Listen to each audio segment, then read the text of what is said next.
man who right now suffers from PTSD.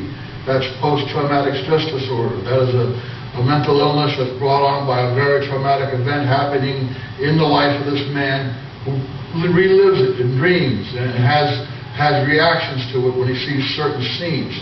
And also, this man suffers from severe nightmares. He suffers from distrust and startle effect, and that person is myself. I was born and raised, some of you already heard this, as a Jehovah's Witness. My father was a Bethelite for 13 years during Tipsy Joe Rutherford's time, and my mother was a coal porter.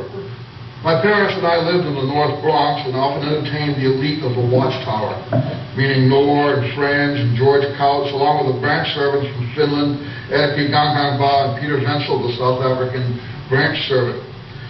My parents also did extensive amount of translation of the Finnish language for the society.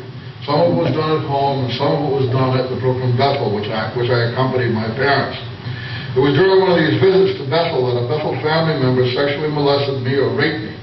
His name was Leo Greenleaf, and I was not his only victim, as I mentioned earlier. He was charged with similar activities with another young boy whose parents did bring charges against him. But the Watchtower Society did nothing to him, along with Edward Shitty and Percy Chapman, who were also known homosexuals. The society did not even disfellowship these men. They just transferred them to other areas where they wouldn't bring a bad light to the society. I never told anyone about these things, these rapes that occurred to me. It was multiple. It wasn't just one time.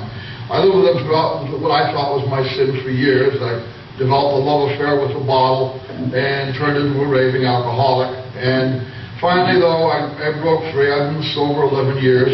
And I'm attending college. I'm a Phi Theta Kappa student, and I work at a substance abuse agency. Some of us were born and raised as Jehovah's Witnesses. What was life like? And how did it affect our mental health? To be blunt, life as a child, as a Jehovah's Witness, is far from normal. I know I can speak from experience. But what I've seen at the Kingdom Halls, I believe that the Department of Social Services in this state and many other states should be involved.